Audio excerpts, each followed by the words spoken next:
Thank you very much. Mr. Kingsbury is up at the mic, and behind him is Mr. Mills. Mr. Kingsbury. Good morning. Thank you. Yes, I'm John Kingsbury, Executive Director for Mountain Counties Water Resources Association. It's a pleasure to be here and see you all again, and I want to thank you for the opportunity to talk to the council. First, I would like to take the opportunity to compliment Chair Eisenberg and the council members and staff for the monumental hurdles that you guys have gone through, we've all gone through since the first draft. You've made some quite accomplishments, and I want to thank you for taking the time to listen to us and reconcile our differences. And we're almost there, but we do have this one issue with WRP1. And while I applaud the efforts that have gone on and also the work that Randy and Pat have taken on with this, it has dramatically improved, but there's still some issues. We're not there yet. It seems to me that the wording in the first paragraph that you're going to hear from other speakers is the problem not only for my members but also for the majority of people.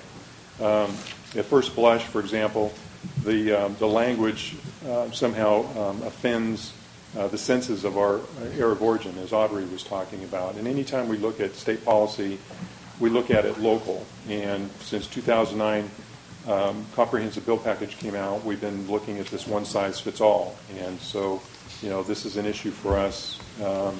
The metrics, there's concerns about the metrics. I think that we've been talking from the Ag Urban and Mountain Counties from day one, as well as the council, that we need metrics to measure ourselves. Now, whether it should be in this policy or whether it shouldn't is a matter of opinion. And I'm not too concerned about the council today, the interpretation. And I've mentioned this before, is 10 years from now, how it's going to be interpreted. And for the council's information with my members, it's really difficult with association because you, quite honestly, sometimes you end up with members on one end of the scale versus the other. And I have some members that are very opposed to this policy. It shouldn't even be here, where others, we're trying to work to get to the middle ground. And that's my job, but this is where I would like your help to help our members meet that common ground. We do need some examples. I do like the example that Martha put in here. We need more examples included in that. And I know that we're trying to get this done for the November vote. And I would ask, as you're going to hear from all the speakers, we're not quite there yet.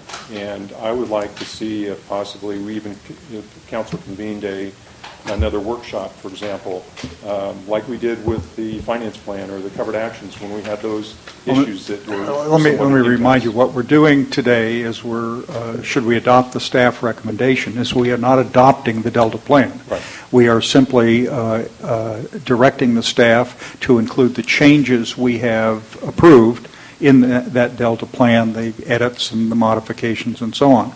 We'll do a supplemental environmental impact report. We will do the processing with the Office of Administrative Law with regard to the regulations, and we will return for a vote on the Delta plan with the body of information that's been accumulated. Okay. So, well, thank you. And thank you, Mr. Kingsbury. Yes, thank you. Appreciate it very much. By the way, members, I forgot to mention this. That's not Chris Stevens sitting over there, although you already figured that out. Mr. Siegel is our long-standing advisor from the Attorney General's office, sitting in for Chris today. Don. Mr. Chair, before Mr. Mill, John Kingsbury, if I could John, before you see it, I wanted to ask you a question if I could. I'm sorry. Just as it relates to the language in paragraph 1, we've heard some suggestions both from Aqua and Ag Urban. Does that language go far enough, or do you, from your perspective of the mountain counties and some of your members, recognize maybe some difference of opinion? Is that still not clear enough from the standpoint of concerns about area of origin and some of the things? It is. In fact, our members feel that it is direct conflict with the 85021 language. Okay, but the language that was suggested that Audrey and Mark Rentz and others suggested, does that alleviate those concerns, or do you still have other concerns? It does for some of our members, okay. And that's part of my job is to try to bring us to the middle. Right. For some members, it does not. Okay. And what we're trying to do, hopefully, with the council is to work through and with staff where we can find common ground to work for all of us. Okay, good. But at this point, no, not for some. Okay, that's good. Just can I follow up on that one? Ms. Gray. Yeah.